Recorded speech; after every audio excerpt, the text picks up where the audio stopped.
We are live. Good morning, everyone. It's the one and only V, the Grill Economist, coming to you live on this edition of V and CJ in the mornings. You can find us at roguemoney.net. Check us out on Twitter at the Rogue Money, Facebook, Steam, DTube, every single podcasting app. Note to humanity. That's some old school rap right there, bro. Good stuff. Hell yeah. Anyway, with that being said, folks, check out our sponsors, the cryptoschool.io, the cryptoschool.io. Soon we're working diligently for crypto payment options. We might have something of a solution for you guys very quickly with the cryptoschool.io. Check them out, whether you want to learn about cryptos or you want to make some money, make some crypto money, doing the trading room. You have the Watchers Trade Room, ran by the two mavens of mayhem themselves, Z and Cowboy. We're going to have those guys on later today, probably 1 o'clock or so. So keep it locked here. Couldn't do it yesterday because I was working on a lot of things. Couldn't get it out. I'm tongue-tied this morning, CJ. Couldn't get it out in time. Anyway, that out of the way. CJ, what's going on, brother? Hey, good morning, V. I think a little bit of everything's going on right now, but I'm feeling good. It's Tuesday, and the week started out strong and ready to rock it out, man. How about you? I'm ready to rock it out. Bro. I'm ready to rock it out. There's a lot of things going on. All sorts of craziness, shenanigans. Where do you want to start, bro? Where do you want to begin, sir? That's your call, V. I mean, I think in terms of the national conversation, saw a lot of different information coming about the U.S. Embassy moving to Jerusalem. It's a very emotional topic for a lot of people, V, because people have a tendency to really play more towards their emotional side. But I mean, you kind of deliver just as is, raw in your face. So, and then I kind of take a little bit of different turn. So why don't you go for it first and share what your thoughts are on it? And yeah, go for it, man. Go for it. Well, this is insanity, bro. This is you're seeing the false narrative being played out in front of everybody. The U.S. Embassy opens in Jerusalem. When Trump makes a promise, he keeps it. In a video message, Trump says the embassy move has been a long time coming after the U.S. has failed to acknowledge the obvious for many years. Okay. Well, I want to break this down piece by piece. This might even take the entire broadcast. We'll see how this goes. It might. Go for it. It just might. I'm going to be stepping on some toes, but we're going to have an adult conversation this morning, folks. Adult conversation. Whenever I say, hey, we're going to have an adult conversation, that means lower your paradigms, get your prejudices out of the way, and open your minds. Open your minds because you're about to be challenged. Okay. Kushner. Oh, God. Kushner addresses rioting on Gaza border. See, this is how things become more inflamed and politicized than they ought to be. If we just think and move the damn embassy and that's it, without all the commentary and brouhaha, I don't think this type of reaction would have been warranted throughout the world, especially in Israel. Jared Kushner. See, we've done an expose on this guy. This guy is an incompetent recluse. Oh my God, the shady deals this guy has. This kid has skeletons in his closet. Anyway, the beta cuck Kushner says that those provoking violence are part of the problem, not the solution.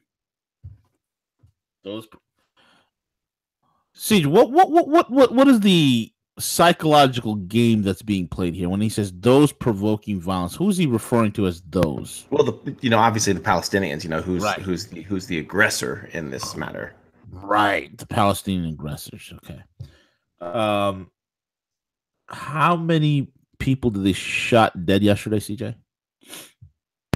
I've seen anywhere between like 17 and 30. Is that right? Yeah, like 55 is the number I got. About 55 people shot dead. Okay. 55 people shot dead. Okay, and thousands wounded. On a border wall. There's a wall there. Am I mistaken, CJ, into saying that there's a wall in Gaza? I mean that's been there for years, right? Oh yes, decades. Right. So they can't just hop the wall, can they? Not to my understanding. Right. They can't do that, right? So why are there 55 dead Palestinians and over 1,000, maybe 1,200 or so wounded and climbing? And they're being called the aggressors? What in God's name is going on here, folks? Look, if we take apart, let's peel this down and distill this whole entire shenanigans, this whole entire debacle, which is right now blowing up in the face of Israel. Because, I was talking with London Paul. London Paul's vacationing in Russia. He's in Russia, and he's having a great time over there. He says it's wonderful being there, where you can actually have intelligent conversations with people, and nobody's drinking the Kool-Aid. Nobody's drinking the Kool-Aid. You have actual critical thinkers there, so it's great. He's recommending I move there, which I don't know the way things are going. Let's see what happens. But London Paul and I were talking, and Paul's like, "Hey, you know what? The way things are going in Israel, they're going to be a pariah state. They're going to be a pariah state. You see, it's one thing to just have your forces, dude. Take out the riot cops. Take out the riot cops. These people are throwing rocks at you. Okay, they're throwing rocks at you. Some of the worst of them that are in there might throw a Molotov cocktail here and there, but the question becomes, where are they getting Molotov cocktails? Because there's Muslims and they don't drink. But anyway, so either way, you're opening up machine gun volleys on a crowd of protesters is never, ever, ever, ever, ever good optics. Okay. Then on top of that, we being the mavens of foreign policy here, the United States goes out and mouths about the U.S. has failed to acknowledge the obvious for many years. Well, what is the obvious? That Jerusalem is the capital of Israel? Is that the obvious? Define Jerusalem. Define how it was. Well, in order to define Israel as it was today, you got to define it for how it was back in 1940, prior to 1948. The story and the narrative is before the Jews came back, Palestine was just a desert land with no running water and infrastructure and nothing. And the people were just a bunch of goat herders. And when the Jews came back, the land flourished and milk and honey began to flow and flowers began to bloom. This is a made-up, concocted BS story. Okay? How do I know this? Well, I have pictures of Tel Aviv and Jerusalem and Haifa and many other places that are in Israel and Galilee and all these other places, and the major cities like Tel Aviv, Haifa, Jerusalem. They were built out already. They had traffic and cars and hotels and buildings and restaurants and cafes, and everything was fine. Everything was fine. And the Jews came. There were already Jews there. You see, you got to define this, and we're going to deal with this in a very adult manner. I hope and pray to God that those listening to this broadcast can follow along. The majority of us who are subscribers who've been following this channel for quite some time, they get it, they understand it. This is going to be very mature. This is not about, Jews are going to control the world, Jews bank. No. You missed the point, okay? You missed the point. There is an underlying death cult, folks. And that underlying death cult pulls the strings on a lot of events. We call them the deep state. We call them, the Vatican. We call them the Muslim Brotherhood. We call them Zionists. We call them globalists. We call them neocons. There is an underlying death cult that uses whatever name, okay, and whatever face and whatever banner you want to put on it, whatever title. Give me 1 second. I gotta sip my coffee.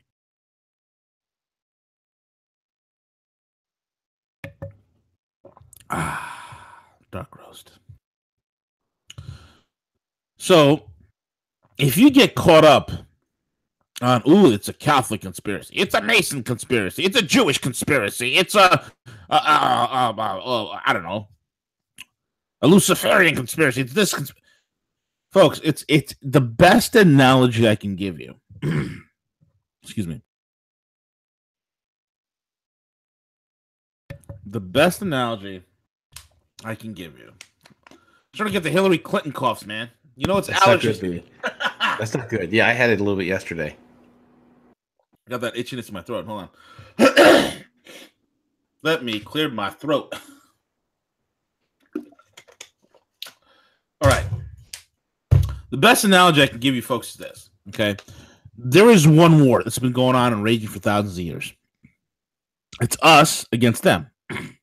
Who is them? Them is the death cult. Them are the Luciferian occultic bastards who use and masquerade and manipulate whatever subgroups they can, whether they're Jews, Muslims, Catholics. You insert the name here, they use it. Buddhists, globalists, whatever. Okay, even mainstream bigwig evangelical Christian televangelists are part of the problem. Okay, so this death cult is out there. So we've been raging against this death cult. Mankind has been raging against these bastards for hundreds of years, maybe even thousands. Okay, and what we're seeing here is this, folks. The best analogy I can give you is Murder on the Orient Express. If you read the Agatha Christie novel, Murder on the Orient Express, it's pretty interesting. In the, you have Monsieur Poirot, the main character, he's a detective. Monsieur Poirot is trying to find out who killed a certain individual on the train, the Orient Express. And he begins to investigate every single person that's in the train in relation to the murder. And what he found was most alarming. Every single person that Monsieur Poirot interviewed or investigated, every single one of them, whether they're the first class passenger, the second class, and the no class, whatever class passenger, whatever was the gardener, the whoever, the businessman, the captain of industry, whoever it was, every single person he interviewed had a motive to kill the guy. Do you get it? Every single person he had to interview had a motive to kill the guy. And that's what we have with this death cult. And it doesn't matter if they're Islamic jihadists, Muslim Brotherhood, Zionists, globalists, evangelical nut jobs. It doesn't matter what it is. Vatican, the Catholics, whatever that was. The death cult is not capricious. I like to call them the death cult. And we know who they are. These are the Clintonistas, these idiots who are into the human trafficking, the pedophilia, the pedivores that are out there, the sick bastards who we should all just corral and just put an end to them. Okay? These people will use whatever names, whatever groups they can because they're a death cult. They will manipulate any group because if you focus on, it's a Catholic conspiracy. It's a Masonic conspiracy. No, it's a Jewish conspiracy. No, it's this conspiracy. You are deflecting your attention away from the main problem. It's the death cult. Folks, I told you the story a long time ago. Some of you would probably remember this. When I first came on the scene, I kind of said this story. I think it was on the Hagman Report. I think it was back in the days. I said this, okay, and this was when I was in the Gulf states. I was, brokering for a company on a specific project that had to in relation to do with energy, okay, and the upper reaches, the upper echelons of control within this corporation. And so it was a pretty large corporation. I'm not going to name it. They always gave me the heebie-jeebies. They always kind of freaked me out. They kind of just seemed off a little bit. And it was Friday morning early. I was in the office at 7:30. Markets don't open for like another hour or so. You got nothing to worry about, So I'm walking down the hallways, and all of a sudden I see light. And I was walking with a coworker of mine. All of a sudden I see light at the end of the corridor near the conference room. As I'm walking, and I said to myself, wait a minute, I didn't see the conference room booked. Is there a surprise meeting that I missed? And I quickly asked my coworker, hey, the conference room is booked. I didn't see it being booked on the computer. And nobody alerted me of this. He goes, oh, no, it's Friday morning. They have this little spiritual get-together on every Friday morning. What the hell are you talking about? Spiritual get-together. And as I'm walking closer and closer down the corridor, down the hallway, onto this room, this door that's on the right side of me, I just feel this heavy, foreboding weight and breath. I'm not talking about breath as in like you're breathing. I'm talking about the breath, the expanse of darkness. It was so thick you can cut it with a knife. And as I peeked in, because the conference room has a little glass on the frame, so you can kind of look in. And the door was slightly ajar. What did I behold? Well, there's some crystals on the table. There's a red triangle, a Rothschild, right? A red triangle on the table. And in the boardroom, around the conference room, you see the chairman of the board, the CEO, the CFO, the CIO, the CTO, and all the other cohorts holding hands, and some of the members of the board holding hands, chanting in a language I have never heard in my life. Okay, now being in New York, I'm exposed to a lot of different languages, being in a very culturally diverse part of the country. I'm exposed. I pretty much know what Hebrew sounds like, what Arabic sounds like. I know, what I can tell you the difference between Japanese, Korean, and Chinese if it's spoken on the intercom. I can tell you the difference between Thai and Cambodian, for the love of God. Okay. I'm so damn good. I can tell what kind of Asian person it is just by looking at them and hearing their dialect. That's the kind of exposure I have. Why? Because I love learning about people. But this tongue, whatever they were uttering, whatever trance-like state they were in, that wasn't English, and that wasn't Hebrew, and that wasn't Arabic. It really wasn't. If I were to take a guess, I wouldn't doubt it that if it was perhaps, probably, maybe Babylonian. And I knew immediately whether what was being said or what was coming out of the mouth was relevant. But what I felt and what I saw in that room, I knew immediately, holy crap, these guys are occultists. See, I'm a Christian, right? So I know an occultist when I see an occultist, when I can feel the occultist. And I felt the prodding of the Most High. I felt the prodding of God himself saying, V, run, get away from there. And honestly, I quit that project very quickly shortly thereafter. But it was pretty interesting, folks. In that conference room, okay, you had black and white, you had Asian, you had different religions. You had a Buddhist in there. You had a couple of Jews, a few Muslims, a Hindu, right? You had a Hindu guy up in there.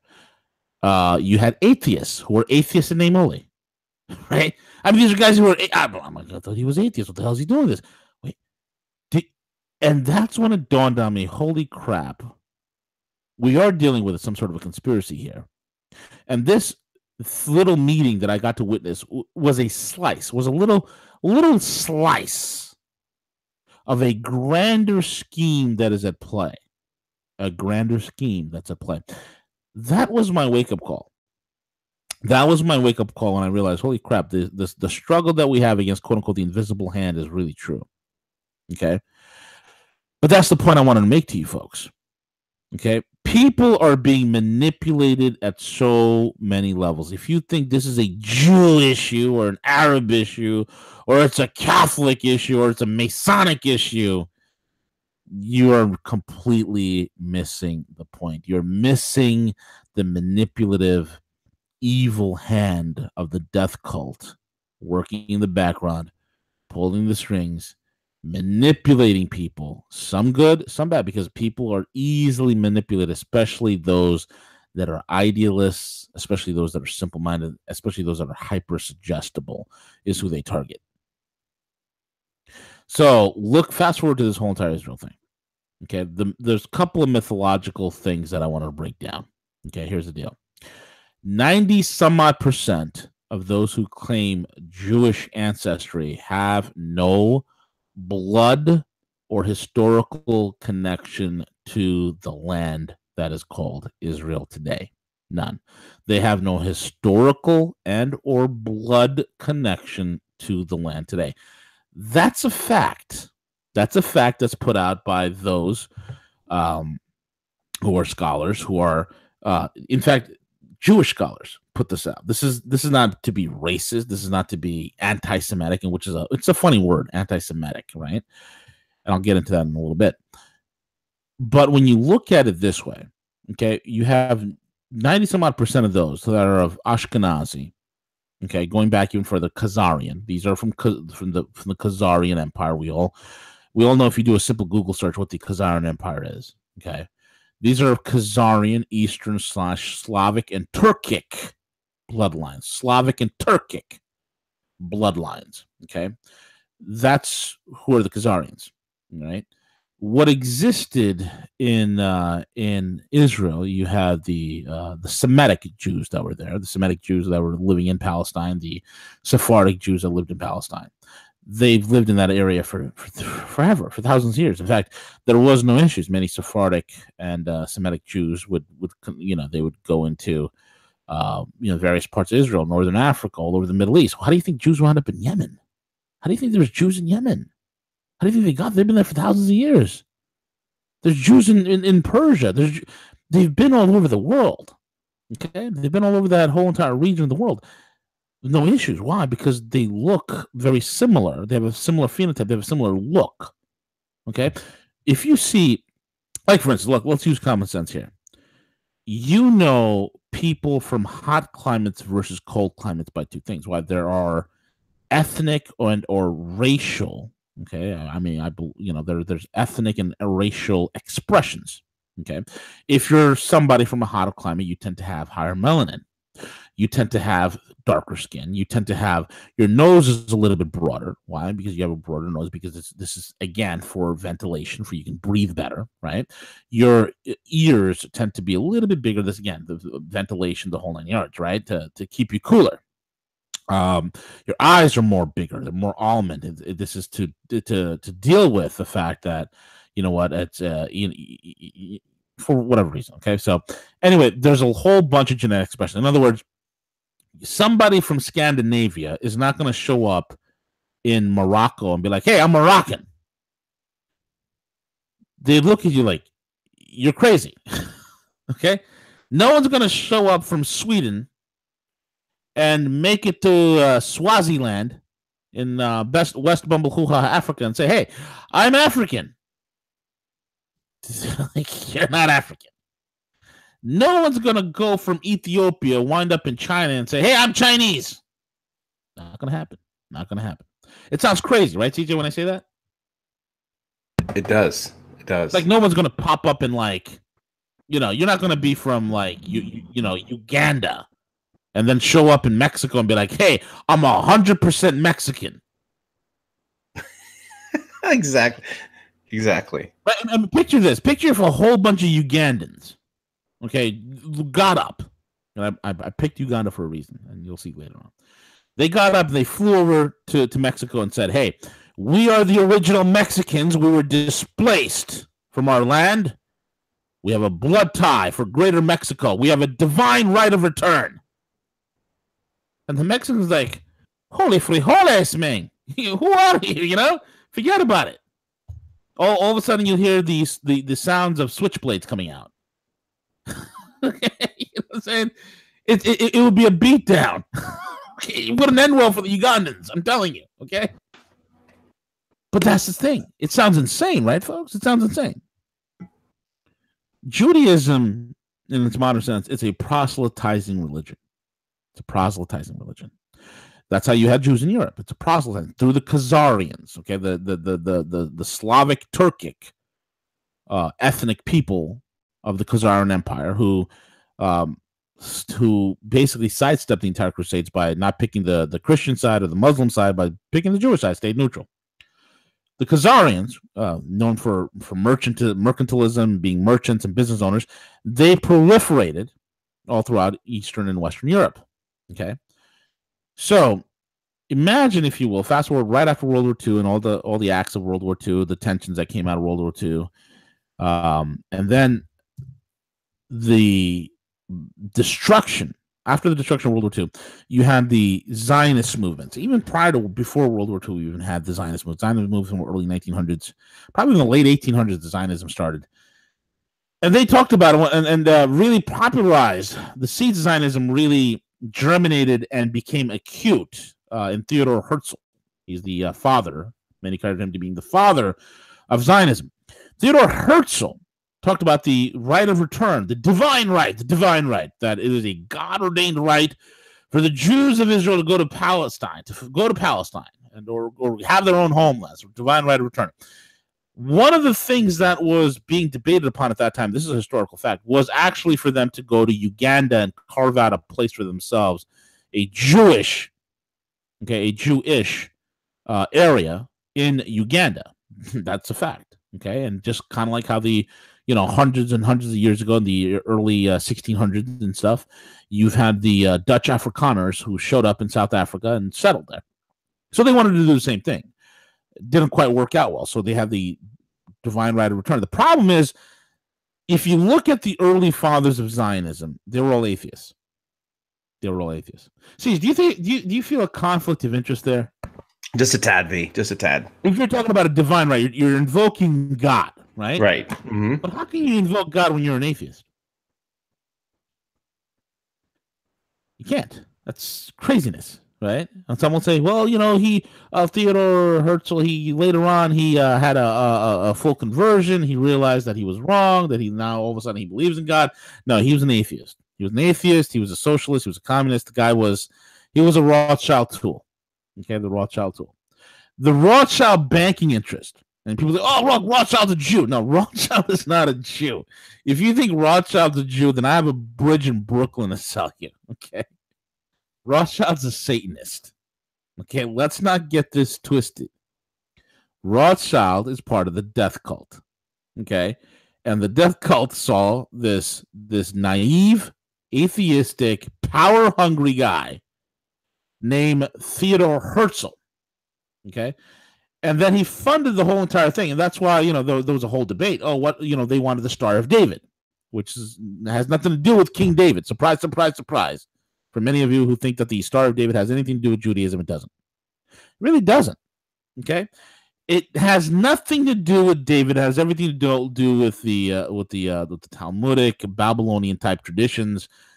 It was used in ancient Khazaria. Okay, the Star of David, and the Rothschilds used it as well. It was they painted it on their red shield. That's how they got the name Rothschild, which is a red shield. Okay, so there was a whole debate. Should we have the Jewish flag as the menorah on the Israeli flag? No, they put the Rothschild hexagonal, which is one of the most powerful curses in witchcraft.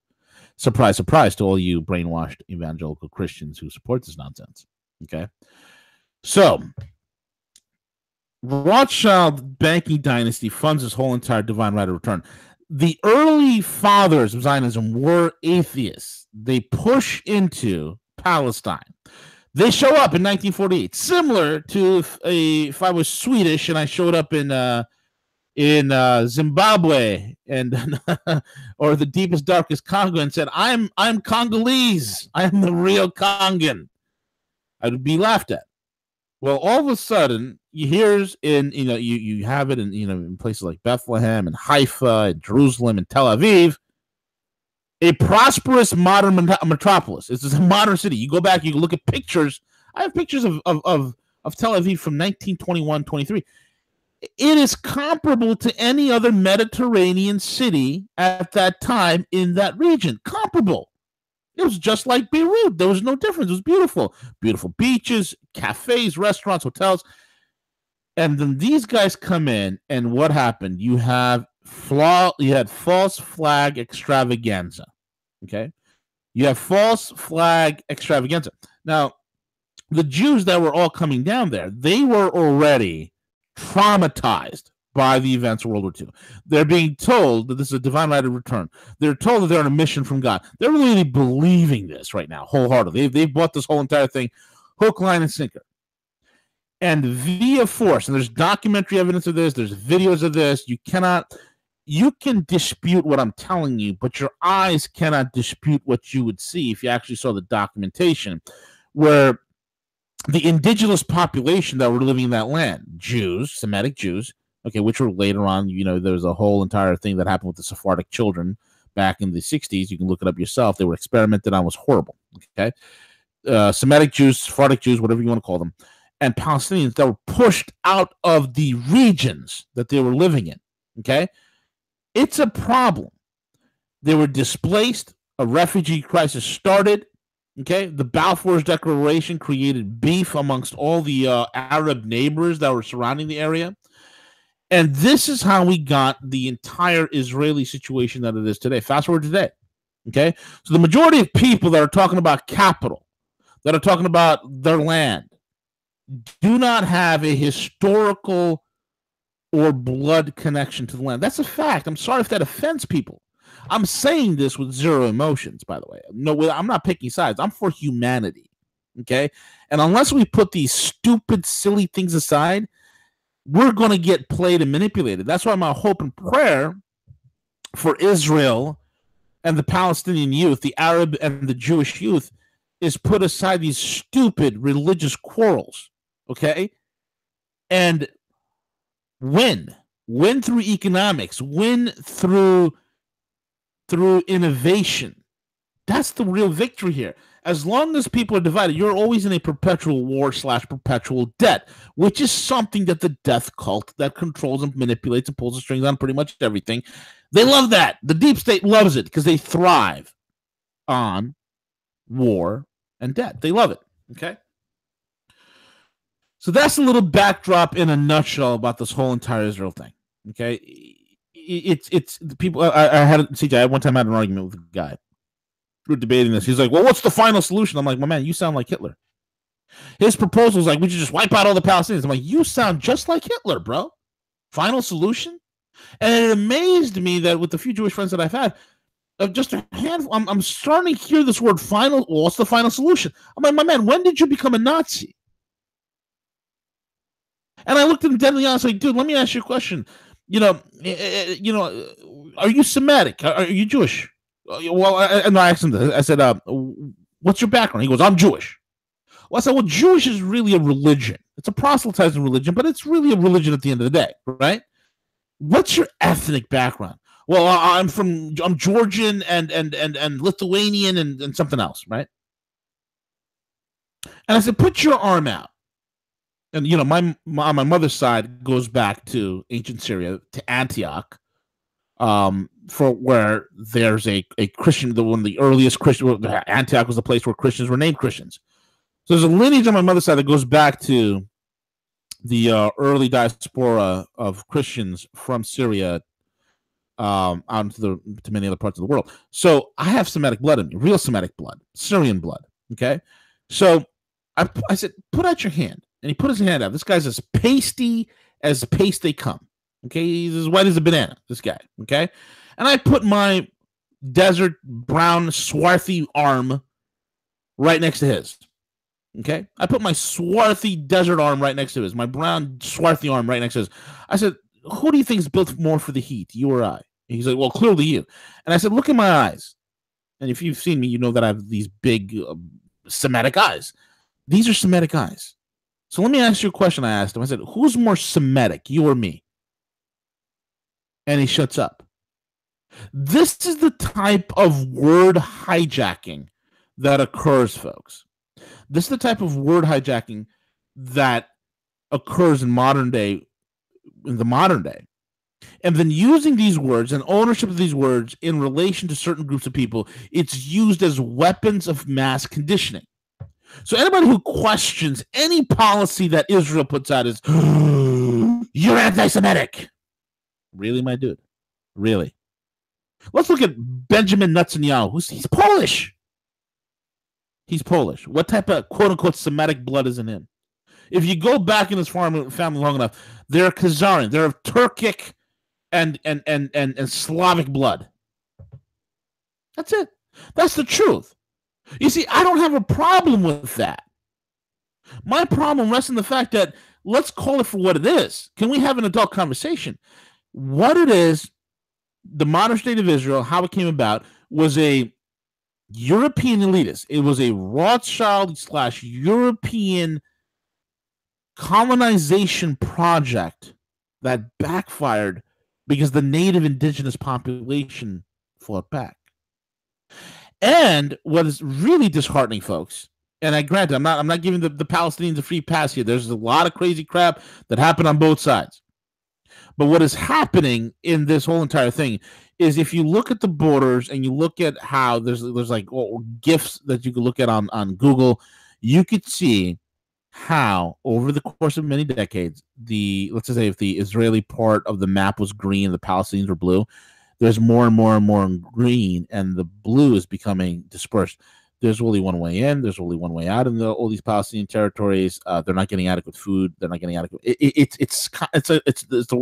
Many people have said it. Many people who have actually been on the ground have said this. It is an open air concentration camp. It's an open air concentration camp. I have a friend of mine. He's an Ashkenazi Jew. Great guy, open minded. He's a true liberal. Okay, it's just me and him disagree politically, and he went to Israel. This was years ago. His name is David, and he went to Israel. I said, Dave, okay, man, go to Israel? Yeah, I'm going to go there and settle and buy some property. And while he was out there, this was back in the early aughts, met a beautiful Sephardic Jewish girl. Just stunning, beautiful girl. They fell in love. They get married. Okay, and his parents are modern, hip, New York, liberal Jews. Cool, beautiful girl, great. She's Jewish, wonderful. Great, Dave, you're going to go buy property. Dave goes to go buy property, and then Dave's put on a wait list. It's like, why am I on a wait list? Why am I on a wait list? And then other people who are, you had an Ashkenazi Jew with an Ashkenazi wife. Okay, Ashkenazi husband, Ashkenazi wife. They were also applied to get a property, and they were able to purchase property ahead of my friend David and his wife. And then Dave found out the hard way. They delayed him and put him on a wait list and sidetracked him because his wife is Sephardic. If you don't think there's some racial issues there, case in the point. Wonderful woman, great, wonderful Jewish woman that I've known. Her and her family, husband and wife, great people. They got two beautiful kids, two beautiful boys. They're just great people, very loving, very helpful. I mean, they're like, Fee, come over, we'll have barbecue. Whatever you want, let's, I just love them. Just a beautiful people, full of love and light. And the woman, she's Ashkenazi. Her husband is a Yemeni Jew. He's, Semitic, real Semitic. And they're like, you won't believe the racism. They call my husband black. I'm like, black? The guy's lighter than me. He's lighter than me. Okay? And I'm not a dark person by any stretch of the imagination. He's lighter than me, but they're calling him black? Yeah, because he's Sephardic. I was like, what? You got to be kidding me. So these things exist. To pretend that they don't is a level of ignorance, folks. And at the end of the day, you have a humanitarian crisis. The poor schlep Palestinians, you might hate them because they've been dehumanized for decades. They've been told that there's no such thing as Palestinian culture or Palestinian music or Palestinian food or Palestinian anything. That's horse crap. That's horse crap. There is. You go tell, I've been around Jordanians and Palestinians.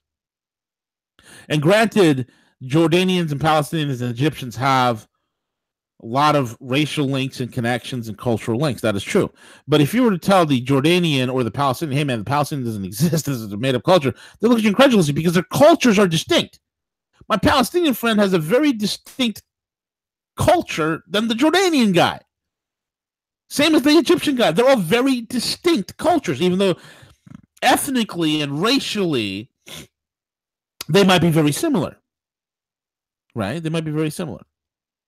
But that's like saying, hey, there's no such thing as French culture in comparison to the Germans. You wouldn't make that statement, right? You wouldn't say, hey, you know what? There's no such thing as it's only European culture. No such thing as French or German. The French guy would he would say, Zutalo, what are you saying? Zutalo. The German guy would be like, nine. Of course there is. See, when it comes to the Western world and the way we're manipulated. We're given the, hey, it's okay. Look, there's a German, there's a Jew. There's a German, there's a French, there's a English, there's a Swedish. But when it comes to the Middle East, specifically Israel and Palestine, it's, oh yeah, Palestinianism is just made up culture. There's no such thing. No such thing. See, we've dehumanized people. So when you dehumanize people, it becomes very easy to take from them what you want. So the same tactics that Hitler used against the Jews is the same tactics that's being done against the Palestinians. I'm sorry. It's what it is. Granted, and I've said this, CJ, I've said this decades ago, I've been saying this. If these idiot Palestinians stop with their terrorism and all that bullshit and that Islamic nonsense, okay? And this is my problem with the organized religion. It's just a bag of bad ideas. If the Palestinians ever put that aside and then actually have peaceful marches and protests, a la Mahatma Gandhi, a la Martin Luther King, they would have a state like this. But the powers that be know that. That's why the powers that be, if you look at most of these people that are in Hamas and all these other terror groups that are in these quote-unquote Palestinian authorities, they have a lot of connections with Western intelligence agencies. Because the greater play, the long-term play is to keep conflict going. Okay? They will put Jew against Gentile, Arab against Jew, Muslim against Christian. They love that stuff. Right. Perpetual chaos, perpetual crisis, right? So when you have today this whole entire move with Jerusalem, this is, if the game is to isolate the United States and then collapse the deep state, I get it. This is the world is sickened by this. Honestly, this is I can care less about the move to Jerusalem. I don't care where we move a freaking embassy. It doesn't mean anything to me. The politicization behind it is a problem. So when they say in an article like this, where it says Trump's daughter Ivanka and son-in-law Jared Kushner, along with Treasury Secretary Steve Mnuchin, another idiot, led the U.S. delegation with a single message. Only Trump had the courage to act on what America has wanted for a long time. When did we want an embassy in Jerusalem, CJ? Do you know? I can't recall, V. I mean, they've talked about it for years, right? Shit, man. I think that's what George Washington wanted when he was he was in the Battle of Concord. I will cross thine river, for I want a embassy in Jerusalem. That's what the founding fathers wanted. You see, this is the problem. Okay? Is maybe $5, I don't even know how many billions of dollars in aid per year. Taxpayer money per year. Rather than taking the money, developing a great industry, okay? Getting off the socialism BS that they got running over there, because it is quite a disparity over there in many places. And beating their swords into plowshares and winning economically. The deep state, the elitists, have created the entire Middle East map. Yeah, absolutely. Iraq, Iran, Syria, not Iran, but Syria, Lebanon. These are all artificially created borders by the Sykes-Picot Agreement. Artificially created by European powers. European powers have created a cluster F in the Middle East, a tinderbox they have created, and they continue to manipulate it today. So fast, want to see a single Jewish person die. I don't want to see a single Muslim Palestinian person die. Enough is enough. And then furthermore, more than anything else, what does this have to do with the United States of America? What does this have to do with us?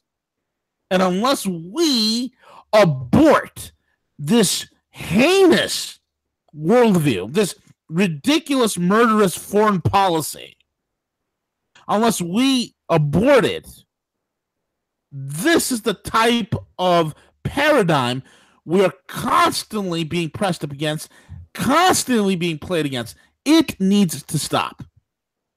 It needs to stop. Amen. I mean, listen to this moron, Netanyahu. Prime Minister Netanyahu also thanks Trump for having the courage. What a glorious day for Israel, said a jubilant Netanyahu. Remember this moment. This is history. President Trump, by recognizing history, you have made history. Says this asshole who is being investigated for all sorts of heinous crimes, all sorts of corruption. I mean, this guy is like Netanyahu is the STD, the sexually transmitted disease on the world stage that does not go away. He is herpes on the genitalia of the world. He is herpes. Every so many years, this bunghole resurrects himself. Okay? And every single time he comes, any sort of rationality within the Knesset is voted out and is dwindling. So now you have Netanyahu here. This is a great day for Jerusalem, a great day for the state of Israel, a day that will be engraved in our national memory for generations. I believe it's a great day for peace, says Minister Netanyahu. He thanked Kushner, Trump's envoy, Jason Greenblatt, and U.S. Ambassador David Friedman, and their tireless efforts to advance the peace for their tireless efforts to advance the truth. The truth and peace are interconnected. Oh, God. I want to vomit. A peace that is built on lies will crash on the rocks of the Middle Eastern realities. You can only build peace on truth. And the truth is that Jerusalem has been and always will be the capital of the Jewish people, the capital of the Jewish state. That, you got to understand, in a tinderbox, that is the Middle East. Okay? In this purposely, by design, created cluster F, pulled off by elites of a death cult in Europe, okay, that created the Balfour's Agreement, that created the Sykes-Picot Agreement, to make that comment into the tinderbox today, that this is a Jewish people in the capital of the Jewish state, that is very inflammatory. That is problematic. Jerusalem, the Prime Minister stressed, will always be the eternal, undivided capital of Israel. We are in Jerusalem, and we are here to stay. You know, folks, there are videos where people just, Palestinians living in Palestinian territories, all of a sudden you have the settlers come in.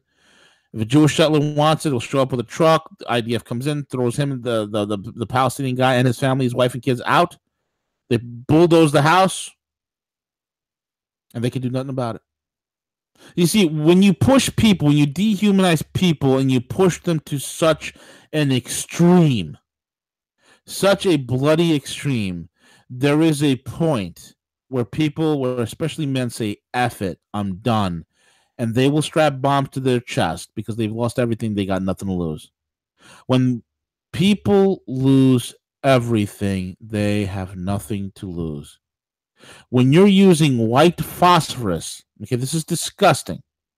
When you're using white phosphorus, something that is banned by the Geneva Convention to be used in any sort of population centers, and you're popping off white phosphorus in heavily concentrated areas like in the Gaza Strip, okay, and in the West Bank, heavily populated areas full of Palestinians, and this white phosphorus that burns at 1,500 degrees lands on the roof. It eats through the roof. It goes through the attic, goes onto the beds of women and children as they sleep.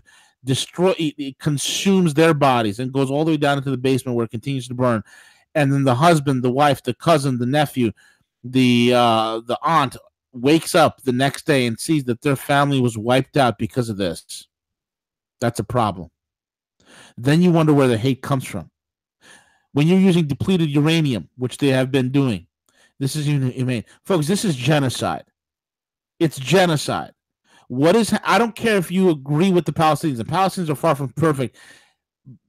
They really, if I've said this before, if they protested peaceably like a Martin Luther King, you know the biggest nightmare for these deep state guys are, CJ? What's that be? That a Martin Luther King type character would emerge in Palestine. Right. Yep.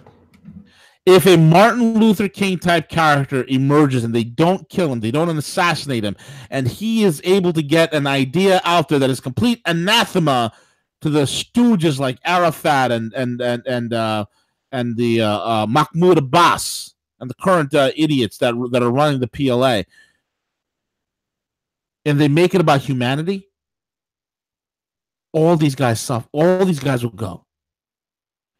All these guys will go. They will crumble. The war state of Israel will crumble. Netanyahu will be thrown in jail. You can't do this kind of stuff, man. You can't be doing depleted uranium rounds. You can't be doing white phosphorus on population centers. And as the planes are dropping, you have Israeli citizens that take out like lawn chairs and they're sitting on the high hill launch watching these bombs being dropped like it's a fireworks display. I mean, this is sick, man. But they do that, and the state and the media of Israel has done a wonderful job in brainwashing their own population. See, Israel has a ton of internal problems. They have a ton of internal problems. So if they can have some sort of conflict perpetually with the Palestinian boogeyman, it's a wonderful distraction from Israel's internal problems. And they have a lot of them. And it's okay because they dehumanize. They've done a wonderful job in brainwashing and dehumanizing the Palestinians in such a way that nobody even cares. Nobody cares. And if you even mention that you care about the Palestinians, oh, you're an anti-Semite. I love it. Please call me an anti-Semite. I'm more Semitic than any one of these idiots that say anti-Semite. You're an anti-Semite. You know, that's ridiculous. You see, we challenge even political views of, let's say, the Black Panthers, Black Lives Matter. You're going to call me a racist? It's the same thing. You can't do that. We need to have a serious discussion on the cluster F that is the Middle East.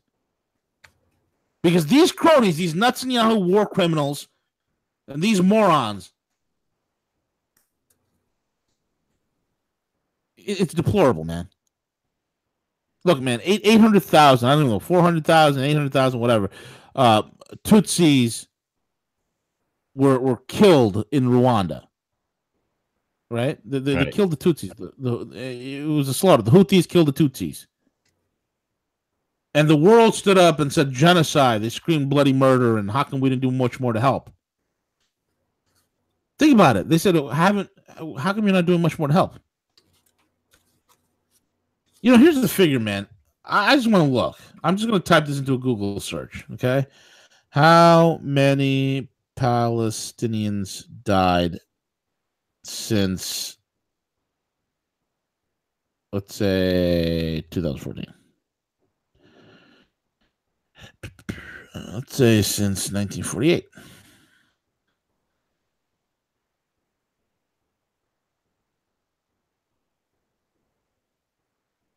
Is it bringing up any stats? Yep. The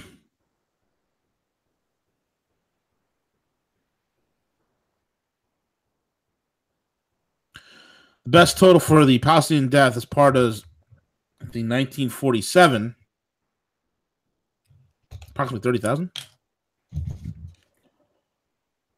Wow. And that was like in the first year. I mean, dude, you're talking about, there's a whole bunch of search results that came up, but hold on. Got the Clinton cough, man. Not good, V. Not good. Jesus. Time to pop some decongestant and histamine. Yeah, hell yeah, man. Absolutely. But it's terrible what's happening. And I don't care about, this is not a religious issue. For me personally, it's not. It's a human issue. I don't like to see human suffering when it can be stopped. And I blame both the leadership on the Israeli side and the Palestinian side. They're both responsible and culpable for this mess. The future forward for a prosperous Middle East is for the young people to rise up, shake off the shackles of this brainwashing, and move forward. Man. That's my take on it, Siege. Yeah. Very well said, V. School is in session. Dude, also another thing. If Jared Kushner is a guy that they pick for Middle East peace, this is what he does? Yeah, it's crazy. The politicizing of it, I think, is, just, everything that you said was just on point And then the other two things, V, is in regards to, I think that's the thing that really, like when you look at Kushner and you take a look financially at his family ties and who has the most funding, whose family business has been heavily influenced and funded by the Israelis. This is the type of political corruption things that we argued about with the Clintons, right? With the dirty money, all this money that's coming in, that Netanyahu had stayed over at the Kushner's house or vice versa. I can't remember exactly what it was. I mean, this was probably the worst person to send over there just for the fact that he is just so corrupt. I mean, that's my thought. And that's again, and that's fact. You can take a look to the millions of dollars that poured into the Kushner companies and specifically. So it's paying for influence. That's all it is. It's no different than Trump's attorney trying to peddle it out. And I'm not saying that that's Trump's fault, but that's the same thing with Trump's attorney. Did the exact same thing with getting these $1 million from AT&T and these companies. That's the thing that we're fighting for. Your message regarding peace, eliminating death altogether, absolutely, that's spot on. But also that message is getting rid of paying for all this political influence. It's just really corrupted our entire political process. V. That's it, man. And again, on foreign policy, it's just been one step forward, two steps back. One step forward, two steps back. One step forward, Korea, great, wonderful. Two steps back, JCPOA. Okay, let's wait and see. There's a renegotiation that's supposed to be taking effect, and then this whole Jerusalem embassy thing, and saying that this is a capital. And to the wording is very troubling. The politicization. You want to move an embassy to Jerusalem, just go ahead and do it, man. Cut out the politicization. And then you got this idiot Kushner who's got shit for brains Kushner. Shit for brains Kushner is out there saying, listen to what he says, and you tell me if this is a unifying message. Is this an inclusive message, or if this is an exclusive message? Because, folks, look, Jerusalem, there's been Christians there, Muslims there, Jews there for centuries, okay? And prior to 48, it was a good cacophony, a mix of people that lived there. So let me ask you a question. Is this inclusive or is this exclusive? Quote, I believe, let me put on my Jared Kushner voice. I believe peace is within our reach if we dare to believe that the future can be different from the past, that we're not condemned to relive history, and that the way things were is not how they forever must be. I mean, let's just look at that. I'm going to be serious here. I believe peace is within reach if we, who's we, dare to believe that the future can be different from the past. What does he mean by that? If the future can be different from the past, that we're not condemned to relive history. Again, he's playing on that Holocaust fears. Like, Jesus, I mean, it's 2018. Hitler's dead. Right. Yep. Yeah, absolutely. No different than Kanye's message. What was Kanye saying, right? Yeah, 400 years a slave. Hitler's dead. And prior to Hitler, they were running from Pharaoh. I mean, what the hell? Come on. You're being played here. You're being played. I believe peace is within our reach. If we dare to believe the future can be different from the past, that we're not condemned to relive history. No one wants the Holocaust back, Jared. Nobody in the world thinks it's cool to round up people, put them in concentration camps, and execute them. Nobody's cool with that. And in the day and age of information, in the day and age of social media, in the day and age where everything is televised, you can't hide nothing. Nobody's cool. Nobody's going to stand idly by as they march Jews into a concentration camp, or Christians, or Buddhists, or Hindus, or Zoroastrians, or Rastafarians, for that matter. Nobody's going to be cool with that. So this constant, we're going to be different from the past. We're not condemned to relive history, and that the way things were is not how they forever must be, Kushner continued. It's not an easy road. It'll be filled with difficult moments and tough decisions. But if we dream big, if we lead with courage, we can change the trajectory for millions from hopelessness to boundlessness. Is that a inclusive message or is that an exclusive message? Oh yeah, I mean, definitely exclusively, absolutely. So this, from an optics standpoint, from a political standpoint, we, the United States of America, at the end of the day, at our expense, look like a bunch of jackasses on the world stage. We look like a bunch of morons. We look like the country that has always been supporting perpetual war, perpetual debt. It's a problem.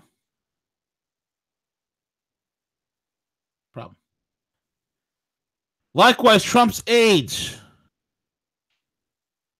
also made no direct reference to the climbing death toll.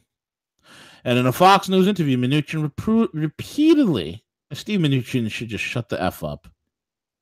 Mnuchin repeatedly referenced Jerusalem as the capital of Israel and said that Trump should be praised for taking action to keep it. Siege, I just had a little bit of bile come up to my throat, Siege. Listen to this.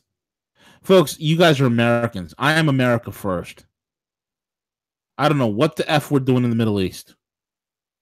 I don't know what we're doing. I mean, I do know what we're doing there, but come on.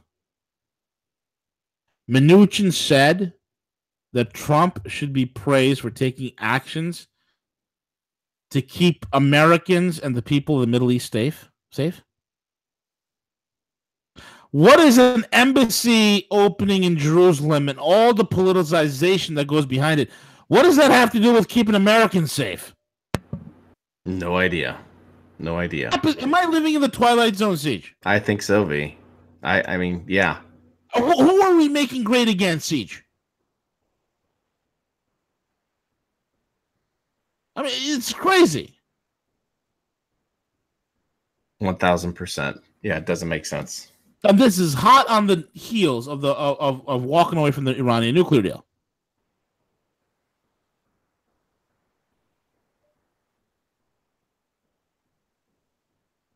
It's crazy.